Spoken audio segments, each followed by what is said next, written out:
Primera de Reyes, consecuencias de la desobediencia. Introducción. Primera de Reyes sigue inmediatamente la historia registrada en Segunda de Samuel. Juntos estos dos libros cubrían en forma selectiva toda la historia de los reyes de Israel y Judá. Por ello recibe dicho nombre. Lo primero que necesitamos entender respecto al estudio que estamos realizando es el enfoque. Como quien dice, el enfoque nos da la idea o lo que debemos realmente sustraer de este estudio, y es las consecuencias de la desobediencia. Como quien dice, el resultado de mis decisiones, en este caso mi decisión a seguir la desobediencia. Entendemos y tenemos ya claro que es desobedecer, es no seguir las reglas que Dios nos demanda. Ahora, con ese punto quiero que entendamos, al nosotros decidir en no hacerle caso a Dios, vamos a tener un resultado de nuestra decisión. Y bajo ese punto iniciamos nuestro estudio. La idea que nos está creando la introducción es que nosotros podamos darle seguimiento al desarrollo de cómo los reyes en cierto momento determinaron obedecer a Dios o desobedecer. Pero también a través de este libro podemos entender cómo surgen dos naciones, y esto se da cuando inicia el reinado del hijo de Salomón. Eso lo miraremos un poquito más adelante, pero el punto es que nosotros podemos sustraer más bien de este libro muchas cosas que van a enriquecer nuestras vidas cuando nos toque que tomar una decisión. Autor anónimo. Tema: Reyes de Israel y Judá. En el punto de autor no les atribuyó a ninguna persona en específico, pero sabemos muy bien que el Espíritu Santo fue quien motivó a la persona, quien haya sido el escritor de este libro, para darnos un conocimiento para este tiempo, el cual nos va a ayudar a nosotros a poder tomar sabias decisiones y también ser conscientes que cuando tomemos malas decisiones somos responsables de nuestras decisiones. Eso es algo que Dios quiere que nosotros aprendamos a tener, que seamos hijos responsables de lo que hagamos. Ahora, respecto al tema, sabemos muy bien lo que nos habla de los dos reinos, y lo vamos a ver en un momento de una manera más profunda para que lo podamos entender. Para que entendamos cómo el reino se dividió, en el libro de Primera de Reyes, capítulo 12, versos 6 al verso 11, nos relata cómo es que esto aconteció. Por ejemplo, en el verso 6 nos está hablando de que el hijo de Salomón, que era Roboam, se acerca a los ancianos, los cuales pues de cierta manera habían aconsejado a su padre en el tiempo pasado, y él se acerca para pedirles un consejo, ya que el pueblo de Israel se había acercado a él y le había demandado ciertas cosas que él necesitaba responder, y él, pero para asegurar que su respuesta fuera buena, se acerca a los ancianos, dice el verso 6, y les pide consejo. En el verso 7 dice cómo los ancianos le responden que él debería de decir delante del pueblo para que pudiera en ese momento tomar una sabia decisión y pudiera seguir siendo el rey de todo Israel en ese entonces. En el verso 8 nos dice el relato que Roboam abandona el consejo de los ancianos, y en el verso 9 nos habla que va y le pide consejo a los más jóvenes, como que en ese momento él decide consultarle a los que estaban de su edad para ver qué es lo que ellos aconsejaban que él debía responder. En el verso 10 y 11 nos relata cómo es que los jóvenes vienen y le dan el consejo a Roboam. En este caso simboliza en un dedo. Dice que el dedo menor o el más delgado es más grueso que los lomos de mi padre, como que dice que la cintura que mi padre, como que dice, si este dedo es delgado y ustedes lo ven, dice, ese dedo, si digamos, para saber más o menos o poderlo entender, es más pesado que la cintura que mi padre, como que dice, con esto les voy a demostrar que tengo mayor poder. Así que él viene y en vez de disminuir el yugo que Salomón les había impuesto al pueblo de Israel, y como que dice, les voy a agravar, como que dice, a ponerlo más fuerte, más pesado para el pueblo, e iba a aumentar en vez de disminuir. Y con esa decisión, Roboam pierde el reinado porque el pueblo de Israel, que eran las 10 tribus, porque no contaban los levitas, vienen y deciden formar otro reino, solo que ahora era Jeroboam el rey para ellos. Y ahí es donde se divide Israel y queda el reino de Judá. Basado en lo que le pasó a Jeroboam cuando necesitó un consejo, quiero aclarar algo que también nos puede pasar a nosotros. Es natural y es normal que todo ser humano busque siempre un consejo. Posiblemente a veces no un consejo, sino hoy en día le llamamos una opinión. Y eso está bien, normalmente nosotros lo haremos, pero entendamos, ¿a quién le pedimos un consejo? Hoy en día, lo primero que tenemos que entender es que la Biblia está llena de consejos. Nos podemos dar cuenta a través del estudio de la Biblia y cómo los hombres en el pasado buscaron a Dios. Nos podemos dar cuenta cuáles son las decisiones sabias que nosotros podemos buscar. Ahora bien, también podemos ir con personas como lo son un pastor, un evangelista, un apóstol, un profeta, un siervo, un diácono, alguien que conozca la palabra, un maestro que entienda la palabra. Podemos buscar un consejo, claro que lo podemos hacer. Pero si algo tenemos que aprender es no buscar consejos con las personas que no tengan un consejo sabio. No buscar a los más jóvenes, porque normalmente el joven siempre va a carecer de experiencia. Uno de los errores más grandes que cometen los jóvenes es que cuando son jóvenes creen que todo lo saben y que todo lo pueden. Pero la inexperiencia siempre los va a llevar a equivocarse. Así que si tú andas buscando un consejo, aprende a buscarlo y evita cometer errores, porque tienes que entender que la decisión que tú tomes serán tus consecuencias. Digamos, si tienes una buena decisión, tendrás lo bueno. Si tienes una mala decisión, también tendrás lo malo.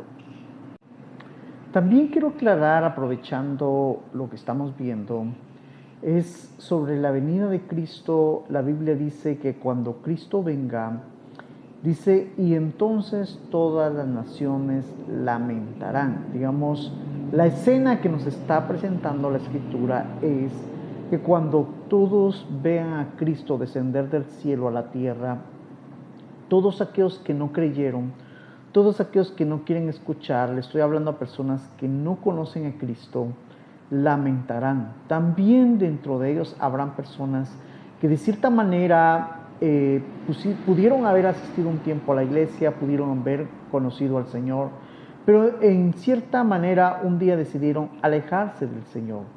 Y basado en nuestro enfoque que nos dice que las consecuencias de la desobediencia, como la misma Biblia nos habla y nos dice que nosotros, todos los hombres, debemos de buscar a Dios. Todos nosotros debemos de interesarnos en Dios. Todos nosotros debemos de cierta manera inquietarnos en saber quién es Dios. ¿Y por qué toco este punto? Porque realmente mi persona ha nacido el deseo de dar a conocer a Cristo. Aquellos que aún no han escuchado de Cristo o aquellos que de cierta manera se han alejado de Cristo y que creen que fue la mejor decisión o algunos creen que fue la mala decisión y no saben de cierta manera que las consecuencias que hoy en día viven por esa decisión que un día tomaron. Pero el punto no es acusarte o señalarte, el punto es darte un consejo. Recuerda que la Biblia dice en Proverbios capítulo 2, verso 3 al 5, dice, si clamares a la inteligencia y a la prudencia dieres tu voz, y como a plata la buscares y la escudriñares como a tesoro, entonces entenderás el temor de Jehová y hallarás el conocimiento de Dios. Hoy en día muchos cuando escuchan que les hablan del Evangelio, hoy en día muchos escuchan que estamos hablando de que Cristo te ama y que Él ha creado un evangelio, una promesa. Eso significa que ha venido a salvar lo que se había perdido, tú estás perdido en el pecado. Muchos apagan ya sea el video, no quieren escucharlo por ningún medio, se niegan. Y sabes, tienes que entender que esa decisión de apagar, de no querer escuchar, te va a llevar a una consecuencia y va a ser que tú estés en aquellas personas que lamente cuando Cristo venga, que no encuentren esperanza aunque en Él hay esperanza, que no encuentren salvación aunque en Él hay salvación. ¿Por qué? Porque un día decidieron negarse a escuchar de la salvación y de la esperanza que Cristo es. Un día decidieron no hacer oído a esta voz y no quisieron aprender el temor de Jehová, no quisieron aprender las cosas de Dios y de cierta manera van a querer buscar y posiblemente para ese tiempo ya no se pueda. Así que aprovechando un poquito, te inquieto a través de esto, busca a Dios, entiende que la Biblia habla de una salvación, interésate, hay una salvación que Dios quiere darte, hay una esperanza que Dios quiere darte, hay una fe, hay algo más que Dios quiere darte a entender. Dice que si lo buscares como a tesoro, dice, imagínate, yo imagino a veces un lugar que no me dijeran en el patio de mi casa hay oro, yo te aseguro que yo empiezo a escarbar y no me importa quitar el piso, hacerlo, dar mi tiempo, mi esfuerzo porque voy a encontrar un tesoro. De esa misma manera te quieren quitar Dios para que tú busques a Él. Así que te dejo ese mensaje, entiende, hay consecuencias de tu desobediencia, tal vez ahorita no las veas, pero en el futuro las vas a ver, pero tienes que entender que si hoy decides buscar al Señor, también verás las consecuencias, las bendiciones, el resultado que Dios quiere darte cuando tú decidas hacer lo bueno. Ahora también quiero aclarar otro punto ya en los que estamos en la fe. Hoy en día ha surgido muchas enseñanzas o predicaciones o profecías que de cierta manera no tienen el sustento bíblico para podernos ayudar en las cosas de Dios. Nos están creando ideas erróneas, las cuales pues nosotros no entendemos o no nos interesa entender. Pero tenemos que entender que la Biblia es clara, dice que si nosotros dejáramos a Dios, dice que Él también nos dejaría, pero acuérdense que en este caso somos nosotros primero. Digamos como quien dice, la idea de este verso es que Dios no te tomaría a la fuerza, respetaría tu decisión. Pero ¿qué es dejar a Dios? Estoy hablándole al pueblo cristiano. Cuando nosotros no hacemos lo que la Biblia dice que debemos de hacer, estamos dejando a Dios. Claro que lo estamos dejando. Muchos dirían, pero yo voy a la iglesia, pero yo estoy escuchando predicaciones, pero entiende qué clase de predicación estás escuchando. ¿Es lo que la Biblia enseña? Sí, ¿es lo que la Biblia no enseña? Busca a Dios y dile a dónde quieres. Que Él quiere que tú vayas para que tú te sustentes y creas en Dios. ¿Por qué te digo esto? Porque hoy en día yo me acerco a muchos cristianos y están en una situación tan dura, tan difícil. Y pareciera que el Evangelio no es la solución que ellos necesitaban comprender. No tienen el descanso que Cristo dice que nos daría a nosotros. No ven la satisfacción que el Evangelio crea. Pero todo ha sido porque en algún momento no han querido cambiar. Siguen siendo las mismas personas que eran en el mundo.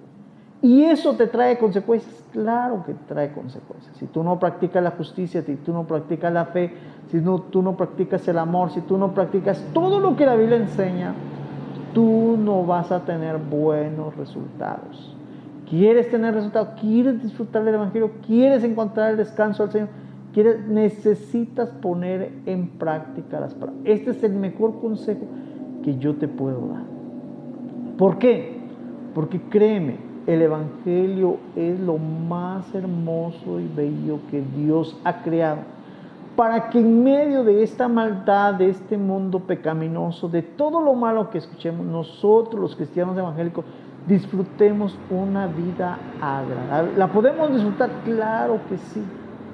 Pero hoy en día hay muchas iglesias donde no se disfruta.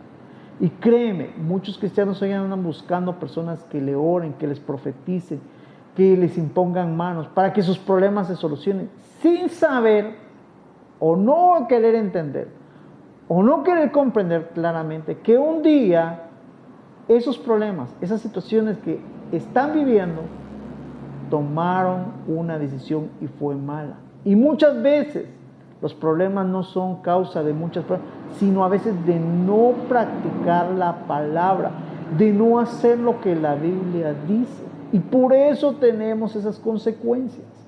Escucha, hermano y hermana, busca a Dios, interésate en la palabra, haz lo que la Biblia dice, haz lo que hizo David para acercarse a Dios, haz lo que hizo Pablo para acercarse a Dios, haz lo que hizo Moisés para acercarse a Dios y cómo ellos sostuvieron una verdadera relación con Dios. No hagas lo que te están enseñando, a veces antibíblico, no lo hagas. Identifica lo que realmente es una prédica bíblica, una enseñanza bíblica. Y te tienen que dar textos, tienes que saber leer, tú comprobar si por ejemplo en mi caso yo te estoy dando cita, ve, abre la Biblia, comprende, lee ahí, examina mi palabra de cualquier siervo, porque hoy en día créeme que te están creando tantas cosas y pareciera que nosotros queremos como que ver resultados rápidos y fáciles con una oración, pero te digo, muchas cosas no van a cambiar en tu vida solo con una oración, sino hasta que pongas en práctica la palabra. Propósito. Primera de Reyes fue escrito para darle al pueblo hebreo en el exilio babilónico una interpretación profética de su historia, de modo que lograran entender por qué la nación se había dividido en el año 930 a.C. El reino del norte de Israel había caído en el año 722 a.C. y el reino de Jerusalén había caído en el año 586 a.C. Lo primero que entendemos en el propósito es que esta información fue creada para que el pueblo de Israel, cuando fue llevada cautivo a Babilonia, llevaran un libro o un pergamino escrito donde nos daba a conocer cómo el pueblo se había dividido 930 años antes de Cristo y que ellos necesitaban entender que los primeros en caer en el cautiverio fueron el pueblo de Israel, porque ellos desde Jeroboam hasta el último rey practicaron la idolatría y la injusticia. Y el último en caer fue Judá, porque ellos habían reyes buenos y habían reyes malos, como que dice, de cierta manera se sostuvo más tiempo, o Dios sostuvo más tiempo a Judá, porque Judá practicó la desobediencia y la obediencia.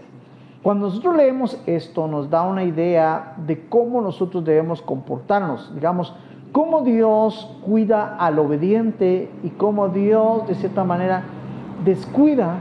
Alguien diría, Dios no puede descuidar. Claro que sí, porque ¿cómo Dios puede cuidar a alguien que no quiere ser cuidado? De cierta manera, no lo hace. Así que esto podemos sustraer del primer punto del propósito. El autor pone énfasis en que la división y colapso de Israel y Judá había sido las consecuencias directas de la idolatría e injusticia de parte de los reyes y de la nación en su totalidad. Primera de Reyes 22, 51 al 53. Ocosías, hijo de Acab, comenzó a reinar sobre Israel en Samaria, e hizo lo malo ante los ojos de Jehová, y anduvo en el camino de su padre, en el camino de su madre, en el camino de Jeroboam, hijo de Nabat, que hizo pecar a Israel, porque sirvió a Baal y lo adoró. Y provocó la ira de Jehová, Dios de Israel, conforme a todas las cosas que había hecho su padre. En el segundo punto del propósito podemos entender por qué el escritor le puso énfasis, como que se subrayó o quiso dar a entender que por qué el pueblo se había dividido, el reino se había dividido, sería la palabra correcta. Y dice que fue por la práctica de idolatría e injusticia, digamos.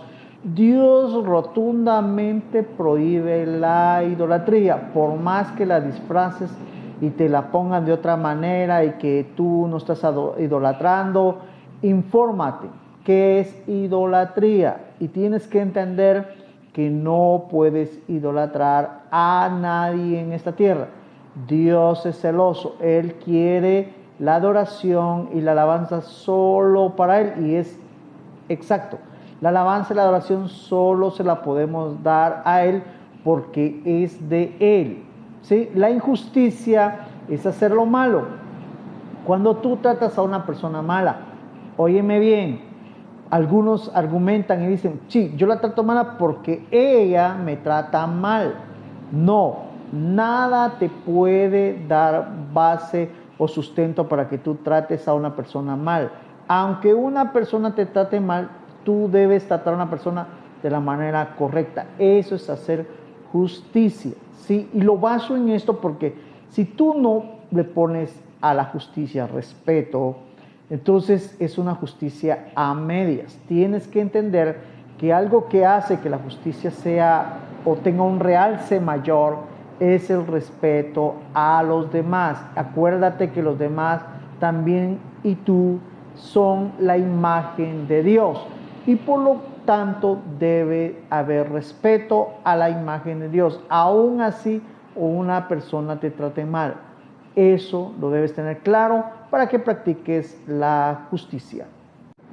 En el segundo punto del propósito, consideré, lógicamente, con la idea de Dios, en poner al rey Acab, porque es uno de los reyes que hizo que la idolatría se practicara no solo en el reino, sino en toda la nación de Israel, casi que por un decreto, casi por algo impuesto, como quien dice, él ayudó a que la idolatría y la injusticia, porque él también la practicó, floreciera, creciera dentro del pueblo de Israel.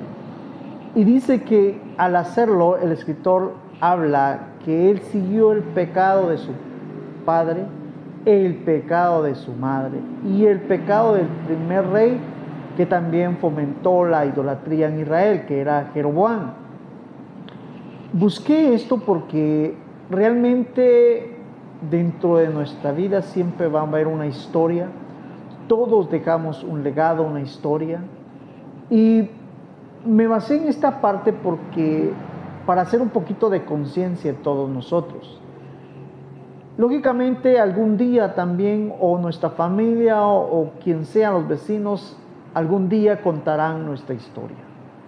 La pregunta es, ¿qué quieres que cuenten de ti? En este caso, por ejemplo, acá se habla de que él realmente fue una persona que, teniendo el conocimiento de Dios, no quiso hacer lo bueno, decidió hacer lo malo, sabiendo el bien y el mal en este caso, y conteniendo la información bíblica, porque en ese entonces habían profetas y sacerdotes que daban a conocer las cosas de Dios, y él las ignoró. Tenía también como ejemplo a la nación de Judá, que era la otra parte de Israel. En ese entonces estaba Josafat de rey, y él podía darse cuenta, inclusive Josafat convivió en las escenas.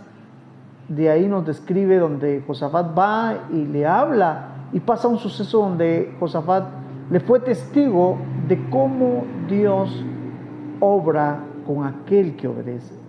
Pero aún así Acab no quiso obedecer. Lo que quiero que entendamos con esta parte es que tú tienes que entender algo. Muchos hoy en día tienen a papá o a mamá o a su hermano o a su tío, más algún familiar cristiano.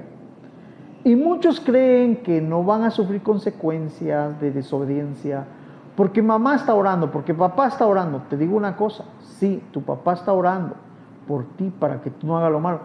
Y tú, sabiendo que están orando por ti, aún así haces lo malo, ¿no crees que te merecen las consecuencias? ¿Por qué? Porque ellos están orando para que tú hagas lo bueno, no para que no te pase lo malo. Pero tú haciendo lo malo tienes que entender que te va a venir lo malo, porque eso es lo que estás haciendo, buscando lo malo. Así que, por favor, entra en razón y entiende, ¿quieres lo bueno? Haz lo bueno. Y entonces las oraciones de tu padre y tu madre tendrán un gran significado para ti y, créeme, un gran testimonio para otros que ven que las oraciones son efectivas, pero no solo porque oran, sino porque también las personas hacen conciencia de dejar lo malo para hacer lo bueno. En vista de este hecho, el autor evalúa el éxito o fracaso de cada rey, según su fidelidad o infidelidad a Dios, sin tomar en cuenta el éxito que un rey tuviera en la política o la economía. Se le consideraba un fracasado si no defendía el pacto. En el tercer punto del propósito usaremos la misma idea que el autor ha creado para evaluar nuestras vidas. El autor creó la idea de defender el pacto. Aquella persona que defendía el pacto de Dios a Israel, ¿sí?, era considerada una persona buena, fiel, ¿sí? Como que dice, alcanzó el éxito. Pero aquella persona que era infiel y no defendía el pacto, ¿sí?, también era considerado como una persona desobediente, una persona pues no coherente. Lo que quiero que entendamos es la misma idea que nosotros debemos crear. ¿Por qué? Alguien dirá, yo no soy israelita, pero te digo algo, el pacto o el evangelio que hoy en día está vigente no es solo para Israel, es para todas las naciones de la tierra, incluyendo a Israel. Y Dios y yo y todos debemos evaluarnos si defendemos ese pacto o ese acuerdo o esa promesa que Dios ha creado para nosotros. ¿Por qué? Porque esa promesa es eterna, ya que la dio un ser eterno. La dio alguien, es una palabra eterna que se mantendrá ahora y para siempre. Un título académico te puede servir solo por un tiempo. ¿Cuántos años vivimos en la tierra? 70, 80 años, algunos se pasan. No es eterno. Entonces, si nosotros queremos evaluar el éxito o el fracaso en nuestra vida, yo te digo algo. Tú podrás tener títulos académicos como tú quieras, tener logros, podrás jactarte de muchas cosas. Pero todo lo que obtengas en esta tierra será solo mientras estés en esta tierra. Fuera de esta tierra nada te va a valer. Y eso debes de tenerlo claro. Dios es el único que te puede dar un verdadero valor. Y aprende a buscar a Dios para ser una persona exitosa, ¿sí? Para que tú entiendas que realmente le has echado mano a algo eterno, algo que sí te va a ser válido aquí y en la eternidad. Eso es lo que realmente nos quiere enseñar esta parte. El autor está diciendo, de cierta manera, por ejemplo, si en algún caso, por ejemplo en mi caso, gracias a Dios, en todas las empresas que yo he estado, he tratado de ser, no porque yo quiera, sino porque he entendido que debo ser obediente, que debo hacer para lo que fui contratado, que debo desempeñar mi trabajo de una manera correcta. Y créeme, gracias a Dios, en todas las empresas donde he estado, siempre he sido un buen trabajador. No lo he dicho yo solo, sino mis compañeros y mis jefes. Y no es que yo ande buscando la aprobación de ellos, pero ahora en el Señor le digo al Señor y le ruego al Señor ser un buen cristiano evangélico. Y por eso es que te aconsejo que también tú evalúes tu vida con el éxito en cuanto a buscar a Dios. Si quieres realmente tener un éxito eterno, el éxito que Dios te puede dar. Este entendimiento profético se presentaba para que los cautivos pudieran apartarse para siempre de la idolatría y de esta forma volverse a Dios. Este entendimiento o este conocimiento o información, como tú quieras verlo, nos ha sido dado hasta nuestros tiempos, porque lo que realmente quiere Dios a través de esto es que nosotros definitivamente nos apartemos de lo malo. Lo voy a basar en lo malo. Todos por inercia sabemos qué es lo bueno y lo malo. Y tenemos que aprender a tomar decisiones claras. Deja ya de echarle la culpa a todo mundo. Inclusive algunos están acostumbrados a echarle la culpa a Satanás y créeme, si Satanás estuviera en este lugar y te pudiera decir, él no es culpable. Él está promoviendo su maldad. Tú eres quien decides. Dios está promoviendo su verdad, su justicia. Tú eres quien decides. A ese punto nos quiere llevar Dios. Personas conscientes, personas inteligentes, personas responsables de sus decisiones. Y entiende esto, muchos hoy en día suenan irresponsables porque le echan la culpa a todo el mundo. También entiende esto, que por más que tú le eches la culpa a todo el mundo, tú tienes que entender que si haces lo bueno, vas a recibir tu recompensa. Que si haces lo malo, aunque le eches la culpa a todo, también vas a recibir tus consecuencias. ¿A dónde quieres ir? Es la pregunta del miembro. ¿Qué quieres ser en esta vida? Es la pregunta del miembro.